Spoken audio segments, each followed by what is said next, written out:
Heather,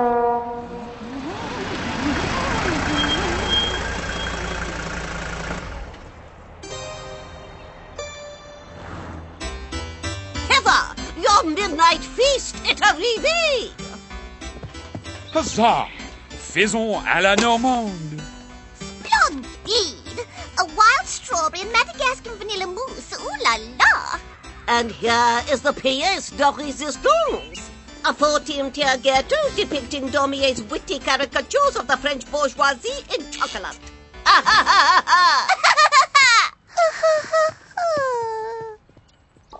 Yes, you'll be pleased to know I now have actually washed the lawn. No, Mrs. Shackleton, I haven't dried it and put antiseptic cream on it afterwards. Is Mr. Shackleton as bad as her? I don't know. Julie's mum does live on her own. I think she is divorced. Why does that not surprise me? OK, lovely. And I look forward to finally meeting you. Claire? I am just going to put my midnight feast in the tent. That is your prescription midnight feast, isn't it? Yes, Daddy? Good girl. Thank you, Daddy. And take your coat off, darling. You don't need it in this weather.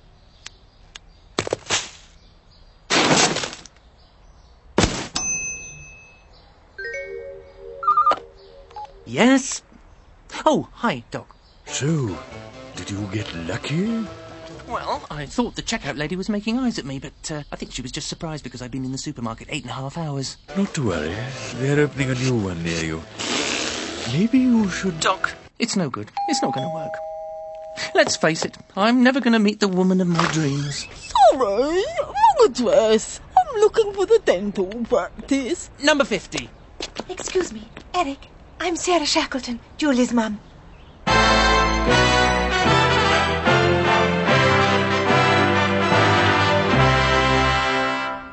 I feel so guilty about phoning you so much.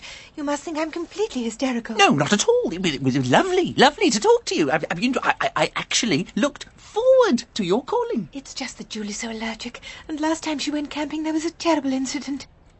Can we go in the tent now? You will be careful, won't you? Promise me you'll be careful. Promise me, I'm begging you, just promise me you'll be careful. Be as careful as you possibly can. Promise me you will be careful. Swear to me you'll be careful. Promise me. Of course I will. Mummy? Oh no, I keep forgetting. She's so allergic I can't even kiss her. I'm sorry, I'm being stupid. No, you're not. You're really not. I think you're just being responsible. And I think that's a very noble and praiseworthy and very attractive quality in a person. That's very sweet of you to say. Would you like to stay for a cup of tea? Hey, Cuckoo. No, Maria. Who's this? This is our au pair, Maria, who's about to go out. No, I come clean. No, you're not. You're going out. But I have nowhere to go. There, it's a wine tasting. It's free booze. More bottles than you could possibly desire. Bye. She's very good, actually. Very reliable. Very responsible. If I know back in 3 days, you'll not call police this time. I just skanky, dranky and ditch.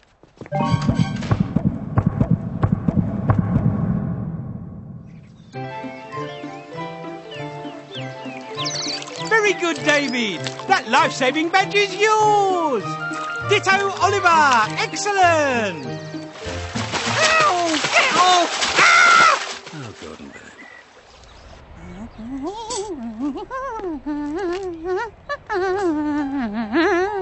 Are you sure about this?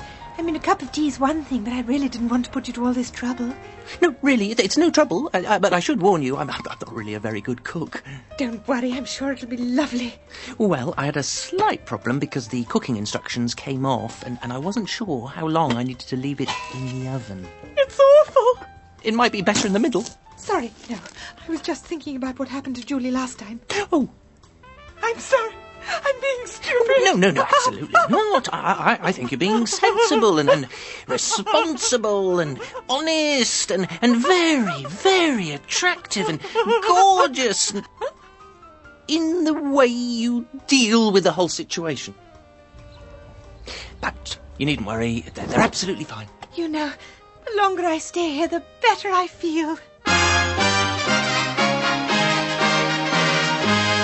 Do you think it is time time for our midnight feast yet? It is 7:15. Your midnight feast. Oh. Perhaps I should go and check on the kids? Oh, don't worry, they'll be fine. Did you hear what I just said? Me, Mrs. Neurotic. I actually feel relaxed. It must be your influence. I finally got over what happened last time. I finally got over the need for it to dominate my thoughts every waking moment. I'm glad It was when I was married. I really wanted to go camping, so my daddy put up a tent in the back garden, just like your daddy has done. I told him to be extra careful. He didn't secure the tent properly, so the wind blew the tent away, exposed Julie to the night air. She suffered a massive allergic reaction, swelled up inside her sleeping bag. I was all swelled up like a big fat whale, and they had to call an ambulance and the fire brigade. The sleeping bag was a heavyweight polyester. They had to cut her out of it with a special saw. The place was awash with doctors and social workers. I even got a call from the producer of 999. It must have been very frightening. Yes, the fireman pulled out this big saw, and I thought they were going to cut my head off. Did you scream? Really, really loud. A month later we split up. I'm a reasonable woman, but how can you forgive a man who can't secure guy ropes properly? It must have been horrible. I'm still haunted by that moment. My husband standing in the living room telling me everything's fine, and then that sound from outside. The tent's all right. The tent's secure. There's nothing wrong with the tent. Darling, are you all right? Her head's swollen. It's bigger. It's a different shape. I can feel it. Well, it's nothing to do with the tent. Absolutely nothing to do with the tent. Don't try to speak, darling. Just breathe deeply with me. She's all right. I think it's important to remember the tent is still completely intact. Mommy, I'm fine. Oh, thank goodness. So it doesn't hurt, darling. Only why you're gripping me. What kind of a shelter is it supposed to be? Am I to understand that once again your mouth played a pivotal role in all this? Brian, you're never going to win a badge if you don't start using some other parts of your body. He's not breathing.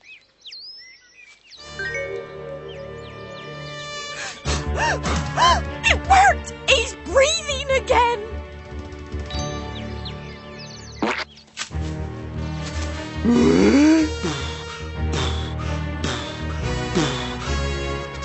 Oh, that's better. This is a rich, full-bodied Californian red from the Napa Valley. You are only supposed to have a taste. How can I taste it? I can't even see it. Okay, everybody, if you'd like to taste it.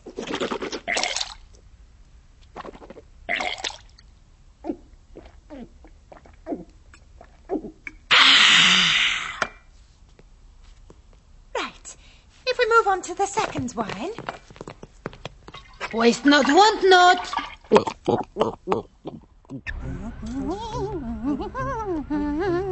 This is so sweet of you. You're sure this is okay? Absolutely. I mean, you've had a nasty shock, and I think you'll feel more comfortable if you're still here to keep an eye on her. You're helping me through an enormous psychological barrier.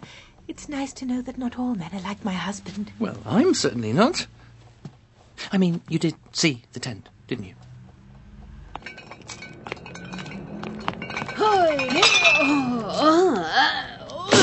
Good night, darling. Bye-bye.